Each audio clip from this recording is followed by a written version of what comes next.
I want to continue to assure Marylanders that our state is taking every precaution when it comes to the coronavirus. One day after declaring a state of emergency following the coronavirus diagnoses of 3 people from Montgomery County, Jack Young's executive order banning indoor dining goes into effect Friday. Dozen restaurants and bars in Canton closed after 1 or more employee tested positive for the coronavirus. It's a stay-at-home order signed by Governor Larry Hogan Monday morning.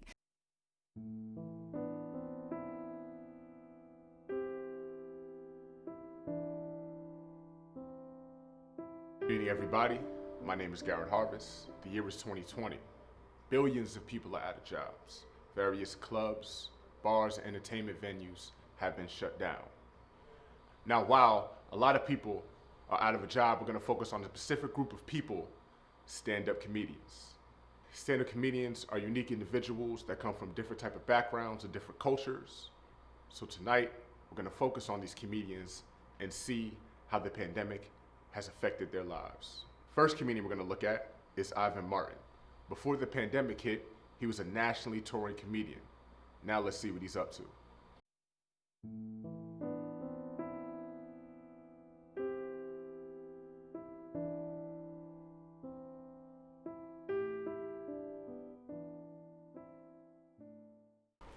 Hey ladies and gentlemen, my name's Ivan Martin. You may be able to catch me on your next cruise ship, contingent upon which line you travel. I go with Norwegian if I was you, because that's where I perform at. I was touring all around the world, everywhere but Antarctica. I performed on all 8 continents. People started getting sick. And I don't mean normal sick, I mean sick. Like cough, cough, easy, die sick. And then after that, I was stuck on the ship for 92 days. 92 days, 18 hours, and 60 minutes. So around about the 20th day, I was thinking to myself, like, I should come up with some new material. Hey, ladies and gentlemen, how you doing tonight? I said, how you doing tonight? All right, I really don't give a fuck. I hope this bitch goes down. Make some noise if we had a good time in Jamaica. Were we in Jamaica? No? St. Lucia? Same fucking thing. Caribbeans. We got anybody in from New York? I hate you fuckers. We left out of your dirty ass port, and I don't give a fuck because I already got paid. And then around about the 22nd day, I was like, nah, I should go back to my old material. You ever remember back in the day we was in elementary school? And you remember it was gonna be a good ass day in school? If the teacher ended up not being there and you got a substitute, huh? Well, fuck you, I'ma tell the joke anyway. Make some noise if you ain't seen me this week. Huh? 3 people? Everybody get up. 3 people move to the front. Around about the 40th day, I was like, I need to get the fuck off this ship. And you got a substitute? And like after a while, you just be in the fucking classroom so long you feel like you're on a fucking ship, and you just be like, get me the fuck off this ship, because I'm getting tired of seeing white folks eat omelets every morning. I can't keep talking about the little kid getting ice cream every single day and realize that he's getting fatter and fatter. I can't do that every single day. You see me, seeing you, seeing him getting fat. We can't talk about that every night. And then on top of that, what about the girls that's dancing in the salsa in the theater? How many times can I finger you? Huh? Yeah, if you see me at the omelet station tomorrow, move out the way, I'm a celebrity. Give it up for your next comic coming up tonight. My name's comedian Ivan Martin, I'm out this bitch. That is just tragic. Not all comedians were able to have success prior to the pandemic like Ivan Martin. Some comedians were still working their way up to be comedians full time, like our next comedian, Sahib Singh.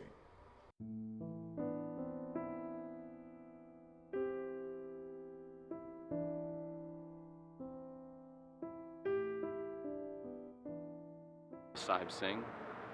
I won Comedian of the Year in 2019. I don't know if you've heard of it, Magoobies, look it up.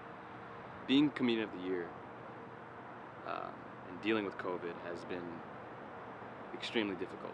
When you're a comedian, such as myself, who is Comedian of the Year, you have a certain standard, you know, doing shows for 500 people, 5,000 people. Before this, I was sort of a top tier comic within the Baltimore, DC scene, I would say. I've been door dashing a lot, And I see it as an opportunity for me to network, get more fans. I slip them a business card. That's been working. 2019 Comedian of the Year. I had an agent reach out to me right after I won. I was full of promise. I had a show lined up with Adult Swim, probably. I mean, that's probably, that's how agents work, I think. People know who I am, 2019 Comedian of the Year. Moved in with my mom, and that's mainly for her. She's getting old, she needs help, and got to pay off my car, brand new. 2015 Infiniti Q50, Red Sport, 400 horsepower, twin turbo V6. Dad said he'd go half on it with me, and so I get it on the weekends. So I think about taking my own life sometimes. I don't know if you guys know, I won Magooby's Comedian of the Year, 2019. When you win something, you get a trophy, and they don't do it, but I sort of did this for myself, I played a lot of basketball growing up, and I won this. What if I turn this into a Comedian of the Year trophy for myself? It helps me remind myself that I'm not just a comedian. I'm Comedian of the Year, 2019.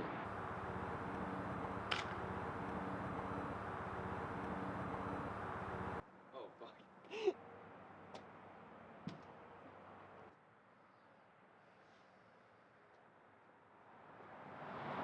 It's kind of like my own personal 9/11. Andrew. This was a special spot for me. I mean, when you're Comedian of the Year, you come here. Magooby's. That's where it all started. 2019, Comedian of the Year. First place. As the Comedian of the Year, I would host here. Headline here. 400, 500, 600, 700, 500 people. Just crushing, and I just like to come out here, and it sort of brings me back. I mean, how often do you come here? I probably like once a week. So much potential. I don't even know who this man is anymore.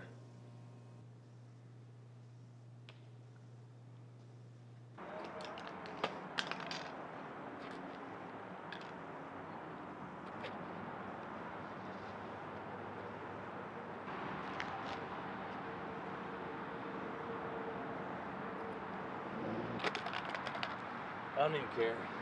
It's whatever. Dude, come on.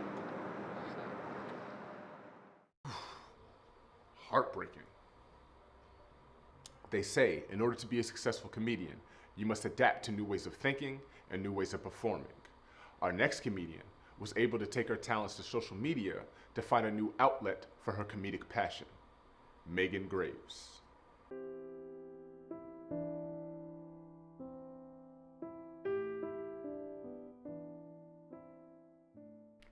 Hi, my name is Megan Graves. I was a stand-up... Sorry, this is Mr. Handsome, my creative director here. I was a stand-up comedian before the pandemic happened, but now that I can't be on stage anymore, I've taken to Twitter. I have about 600,000 followers, and I just feel like I have 600,000 new friends. Today, I'm going to take you a little bit through my process, get to see the inside of an artist's brain. So this is where the magic happens. I'm so excited to show you guys this. So this is, I keep it as organized as possible. This is what I find myself tweeting about the most. And so this one, it's important to be confident, so you gotta know your strengths in this crazy world that we're living in.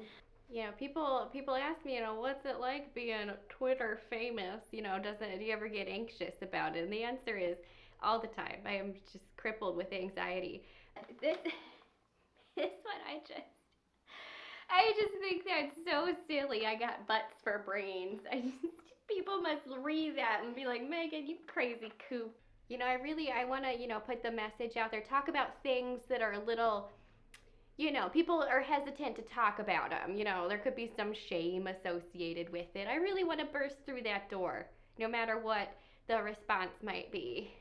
I have this super cute thing that I do when one of my tweets does well. It's my Hall of Fame, so to speak. Not a whole lot on there just yet. So this one is actually my second most viral tweet, and I didn't really think it was that funny, but it just goes to show you never know what's going to stick out there, what's going to really resonate with somebody. So this is it. This is my most viral tweet to date. You know, you don't gotta put a lot of the pizzazz into it that you think you do all the time. It just reminded me of something. I'm so sorry. You never want to waste a creative idea when you have one. It is always important to just get right out ahead of it. And yeah, just every now and then you just get this spark of imagination and creation, and you're just amused to the art gods. So who am I to say? Who am I to turn that down when that comes a calling? Glad to see you're out here doing well, Megan. The last comedian who we're gonna show is the one that was hit the hardest, the amateur comedian. These guys usually wait 3 hours just to get 3 minutes of stage time right before the bar closes. Brace yourselves. This is a sad one. William Cruz.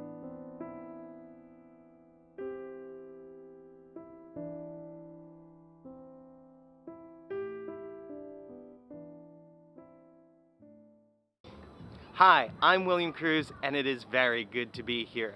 I'm what they call an open mic comic. Hey, can you guys quiet the fuck down? There's a show going on. Can you guys shush? Am I getting paid for this? Do you know who I am? Ivan Martin books me on occasion. The coat, it was my grandfather's. Yeah, no, they buried him in it. I took it to Zips. I will say I consider myself the Nas of open mic comedians, in the sense that I only need one mic. Folks, I've been waiting 15 years for this day. Tonight, I will be performing at Magooby's Joke House.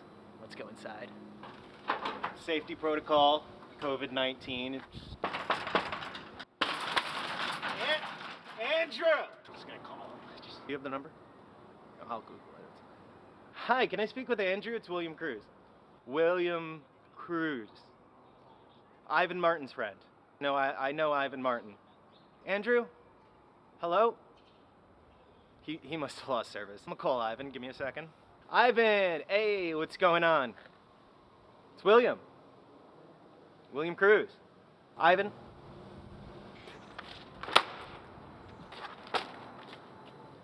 I'm finding it just as difficult to get booked now. No, I wasn't really getting booked before, so it's like the same thing now.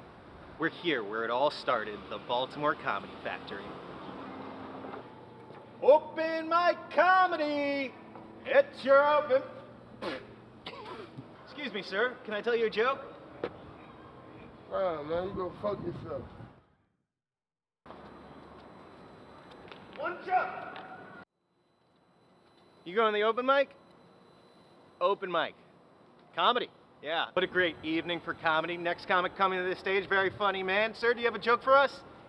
Yeah, fuck yourself. You, sir, have earned yourself the light. Sir, my microphone, sir. Absolutely unhinged.